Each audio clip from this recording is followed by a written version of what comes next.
शास्त्रकारों ने बड़ा सुंदर कहा है, बड़े ही ध्यान से समझने का प्रयास करें। शास्त्रकारों ने कहा है कि आहार निद्रा भय मैथुनंच सामान्य मेतत् पशुभि नराणम ज्ञानम नराणम अधिको विशेषः ज्ञानेन हीनः पशुभि समानः। उदाहरण के लिए खाना सोना डरना और संतान पैदा करना ये तो पशु भी कर लेते हैं, लेकिन मनुष्य वही है जो ज्ञानवान है, जो धर्म पर चलता है, जो विवेकी पुरुष है, वही मनुष्य कहलाता है। आहार निद्रा भय मैथुनंच, कितनी चीजें हुई? खाना सोना डरना और संतान पैदा करना। कितनी बातें हैं? 4 बातें। शास्त्रकारों ने कहा कि इन 4 बातों में मनुष्य और पशु दोनों बराबर ही है। यहां तक कोई अंतर नहीं है पशुओं में और मनुष्यों में। आप खाते हैं पशु भी खाते हैं, आप सोते हैं पशु भी सोते हैं, आप भी डरते हैं पशु भी डरते हैं, संतान पैदा करते हैं पशु भी करते हैं, मनुष्य भी करते हैं। अब यहां तक अगर इतना ही काम कर रहे हैं कि खाना सोना डरना और संतान पैदा करना, ये तो पशु भी कर ले रहे हैं, तो मनुष्य की कोई विशेषता इसमें है नहीं। सामान्य में तत् पशु भी नराणम, पर ज्ञानम नराणम अधिको विशेषो ज्ञानेन हीनः पशु भी समानः धर्मेण हीनः पशु भी समानः। ज्ञान से ही मनुष्य मनुष्य कहलाता है, धर्म से ही मनुष्य मनुष्य कहलाता है, और धर्म भी जीवन में नहीं है और ज्ञान भी जीवन में नहीं है, तो उसमें और पशु में कोई भी अंतर नहीं है। उदाहरण के लिए आप चारों बातों को शायद समझ पाए, मैं इसलिए कह रही हूं। सबसे पहली बात आती है भोजन, खाना। यहां तक तो शास्त्रकार ने लिख दिया है कि चारों बातों में पशु और मनुष्य बराबर हैं, पर सच कहूं अपने अपने हृदय से पूछ कर देखना कि आज पशु भी हमसे अच्छे पढ़ रहे हैं, पशुओं से भी हम नीचे गिर गए। जब शास्त्र लिखे तब उस समय शास्त्रकार ने ये श्लोक लिखा, लेकिन आज अगर इसको आंकलन करके देखें तो इन चारों बातों में हम पशुओं से भी नीचे आ गए हैं।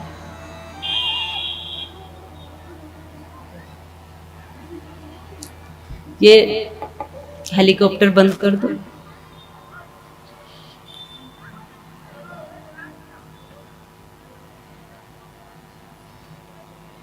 सबसे पहले खाना, भोजन। एक गाय क्या खाती है माताओं, आप बताओ? एक गाय खाती है घास।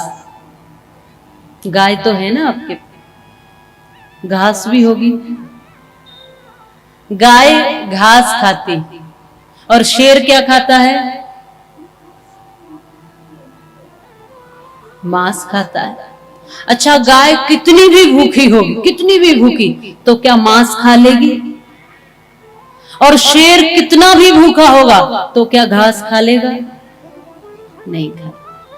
इसका मतलब है कि ईश्वर ने उनके भोजन की जो व्यवस्थाएं बनाई हैं वो अभी तक भी उन्हीं व्यवस्थाओं में व्यवस्थित हैं। गाय मांस नहीं खाएगी, शेर घास नहीं खाएगा। शेर के लिए मांस उसका भोजन है और गाय के लिए घास ही उसका भोजन है। किसी भी कीमत पर ही अपने भोजन को बदलेंगे नहीं। तब से आज तक यही नियम इन पशुओं का चलता आ रहा है। आज तक यही नियम इनका भोजन का चलता रहा, ये अपने नियम में नहीं बदले। अब अपनी तरफ आ जाओ थोड़ा सा, अब खुद को देख लो थोड़ा सा। अब इन मनुष्य के जीवन को समझ लो। केवल बात आपकी नहीं है, केवल बात आपके क्षेत्र की नहीं है, बात पूरी दुनिया के विश्व के लोगों की है जिन्होंने अपने आहार को भूला है, अब इस मनुष्य के ऊपर बात आती है तो ये मनुष्य न तो घास छोड़ता है न मांस छोड़ता है, बकरे मुर्गे गधे घोड़े सब खा जाता है, कुछ भी नहीं छोड़ा इसने, साग सब्जी भी नहीं छोड़ा, घास भी नहीं छोड़ा, मांस भी नहीं छोड़ा, ये सब को खा जाता है। और सच कहूं तो आज आदमी आदमी को ही खाने लगा है।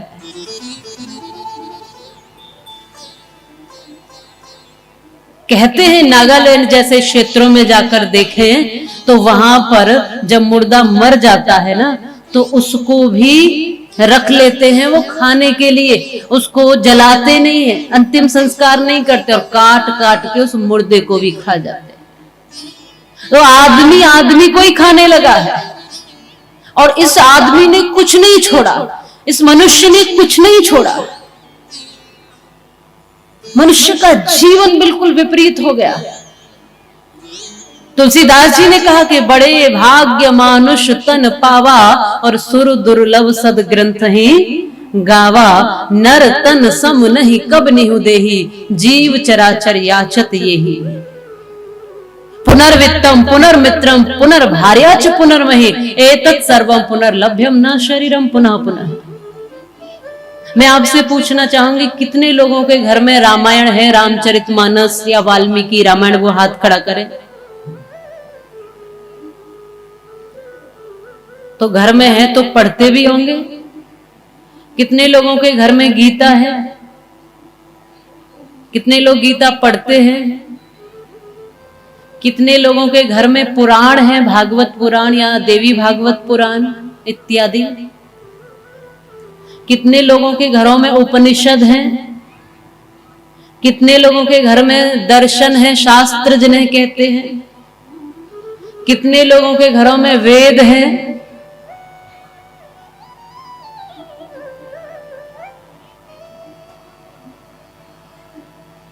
रामचरितमानस ज्यादातर लोगों के घर में है, उसमें से भी कुछ ही लोग पढ़ते होंगे। जितनों के घर है वो सब नहीं पढ़ते और जितने घर में सदस्य हैं वो भी सब नहीं पढ़ते। अब हम अच्छा सुनेंगे भी नहीं, अच्छा पढ़ेंगे भी नहीं, अपने शास्त्रों के बारे में जानेंगे भी नहीं, अपने धर्म को समझेंगे भी नहीं, तो फिर तो रास्ता भटकेंगे ही भटकेंगे। शास्त्र पहले ही कह रहे हैं पुनर्वित्तम पुनर्मित्रम, सब कुछ मिल जाएगा आपको दोबारा। अगर धन चला जाए दोबारा मिल जाएगा, जमीन चली जाए और खरीद लोगे, पत्नी रूठ जाए तो मना लाओगे, मित्र छूट जाए तो दूसरा मित्र बना लोगे, सब कुछ आप दोबारा प्राप्त कर सकते हो। पर ये जो चोला मिला है ना, ये दोबारा प्राप्त नहीं कर सकते। ये जो मिला है ये दोबारा मिलने वाला नहीं है। आपको एहसास भी नहीं है कि ये जो मिला है वो कितना अनमोल और कितना सौभाग्य से मिला है, जिसको हम केवल पशुओं की भांति बर्बाद कर रहे हैं, केवल और केवल यूं ही बर्बाद कर रहे हैं। आदमी को आदमी क्यों प्यार देता आदमी, फिर आदमी को आदमी क्यों मार देता आदमी, आदमी को देखकर क्यों जी रहा है आदमी, फिर आदमी के खून को क्यों पी रहा है आदमी। अगर किसी को मारना ही है तो मारिए एहसान से, हाथ में क्या आएगा अगर मार दोगे जान से, क्योंकि जान का मारा हुआ कभी लौट के आता नहीं और एहसान का मारा हुआ कभी सिर उठाता नहीं। सताता जो गरीबों को उसे बलवान मत समझो, उठाता जो गरीबों को उसे बलवान कहते हैं। जो हो कंजूस मक्खी चूस उसे धनवान मत समझो, करे जो दान हाथों से उसे धनवान कहते हैं। और कहा माने नहीं बेटा उसे संतान मत समझो, करे आदर बड़ों का जो उसे संतान कहते हैं। हम मनुष्यता को छोड़ते हुए आ रहे हैं, पहले ही समझा दिया है। चलो संस्कृत आपको समझ नहीं आती, बड़े क्लिष्ट शब्द आपको समझ नहीं आते, बड़े गहरे शास्त्रों का अध्ययन आपको नहीं होता है, गहराई में आप धर्म को नहीं जान पाते, तो सरल से सरल कथा में कहा जा रहा है, सरल से सरल आपको रामचरित मानस तुलसीदास जी ने एक ऐसा ग्रंथ दे दिया जिसमें सब कुछ आपको सरलता से प्राप्त हो गया। लेकिन कई कई बार पढ़ लिया है, पर पढ़ने के बाद वो जीवन में उतारा नहीं है। एक व्यक्ति मुझे मिले, एक व्यक्ति ट्रेन में जा रहे थे, तो वो रामायण का पाठ कर रहे थे, तो खुशी हुई कि चलो भैया यहाँ भी तो रामायण पढ़ी जा रही।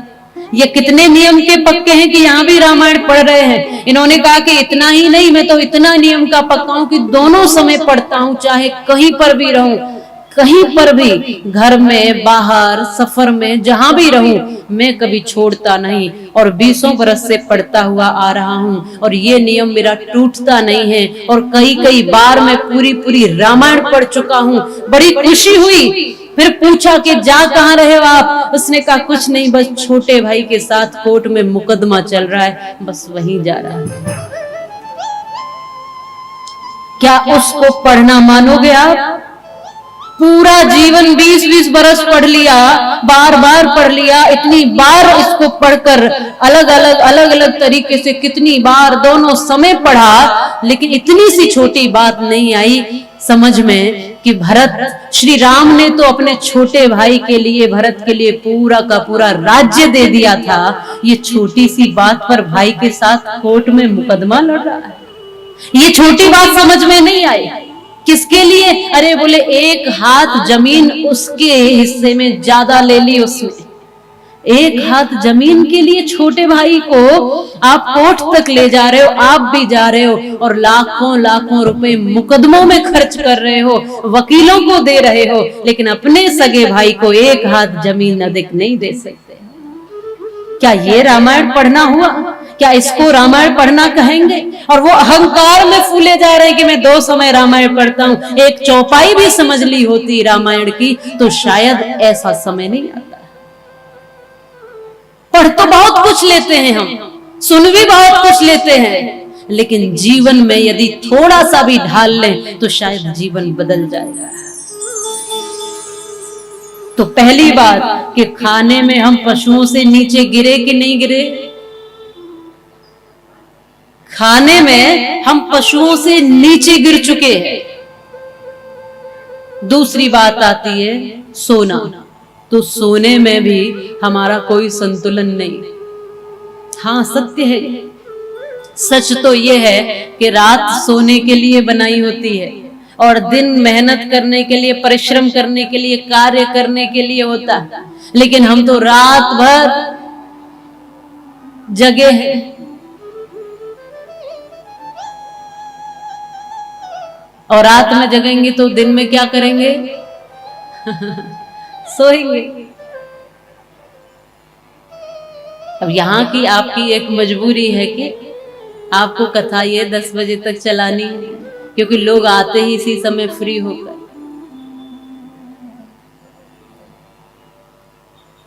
लेकिन हम ये समझ लें, हमारे हाथ में घड़ी है, हमारे हाथ में समय देखने की जानकारी है, सब कुछ है, फिर भी हम हर जगह देर से पहुंचते हैं, हर जगह देर कर देते हैं, समय को ध्यान में नहीं रख पाते, फिर भी भूल जाते हैं। कथा में भी लोग कई कई दिन बाद पहुंचते हैं, कथा में भी कई कई घंटे बाद पहुंचते। अच्छा हम तो अभी आए थे, अभी थोड़ा और चला देते। क्यों भैया, आप 11 बजे आओगे तो आपके भरोसे बैठे रहेंगे? हम तो अभी अभी आए, तुम अभी अभी क्यों आए थे? हमारे हाथ में सब कुछ है, लेकिन हम फिर भी समय को नहीं देख पाते, हम फिर भी समय से न सो पाते हैं, न समय से जग पाते हैं। लेकिन माताओं, आपके घर में गाय होगी, आप देखना कि गाय का बछड़ा, आप गाय का दूध निकालने में देर कर सकते हो, लेकिन गाय का बछड़ा अपने समय से रमाना शुरू कर देता है। उसके हाथ में कोई घड़ी नहीं, कोई घड़ी नहीं, कोई समय नहीं जानता, लेकिन वो अपना समय में व्यवस्थित है। और हम फिर भी समय में कोई व्यवस्थित न सोने में और ना जगने में। न कोई सोने का समय है, न कोई जगने का समय है। और मैं निवेदन जब करती हूँ अपने भाइयों से कि देखो जी 10 बजे तक ही कथा करनी है, तो वो कहते नहीं जी थोड़ा और कर देंगे तो क्या। अरे भाई, शास्त्र कहता है कि 10 बजे तक सो जाओ। शास्त्र में हर एक बात है, क्या खाना है, कब खाना है, कब सोना है, कब जगना है। सुबह जल्दी उठ जाओ, रात को जल्दी सो जाओ। रात को जल्दी अगर नहीं सोओगे तो सुबह भी जल्दी नहीं उठोगे।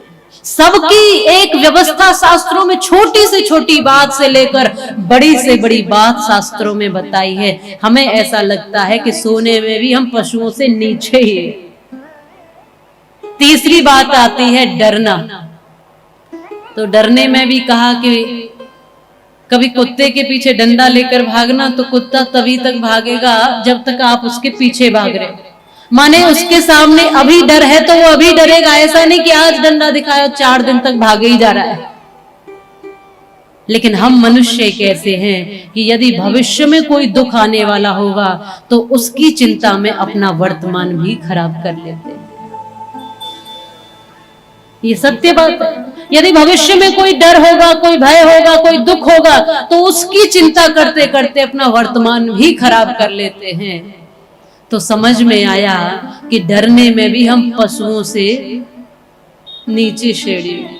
और चौथी बात आती है संतान पैदा करना। तो उसमें भी मनुष्य जीवन जो है वो एक योग का जीवन है, एक योग योनि है, एक श्रेष्ठ साधु की जीवन है, एक श्रेष्ठ योग तप साधना का जीवन है सब मनुष्यों का। लेकिन उसको छोड़ करके हमने इसको भोग योनि बना दिया।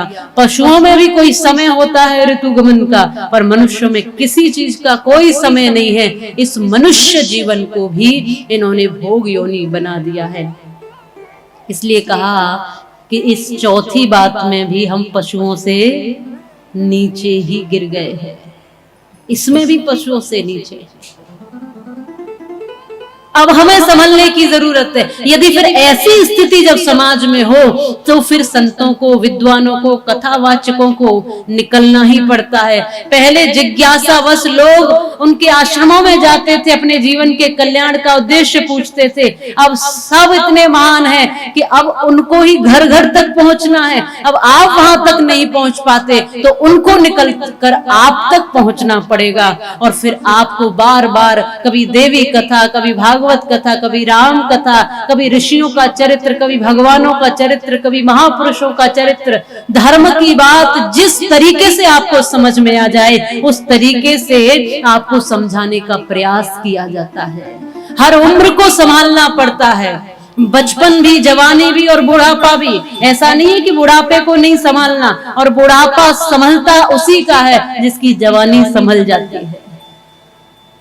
हर उम्र को संभालना, बुढ़ापे में कैसे जीना, जवानी में कैसे जीना और बचपन को कैसे जीना है, ये सब परिभाषाएं शास्त्र में भरी पड़ी हैं। 16 संस्कार हमारे जीवन में हमारे ऋषियों ने लिखकर भेज दिए, हमको दे दिए। ये हम कहते हैं कि वो तो अंदर से समझा रहा है हमें, हम समझना न चाहें तो वो क्या करे। और वो तो कहता है आदत बुरी छोड़ दो, हम बदलना न चाहें तो वो क्या करे।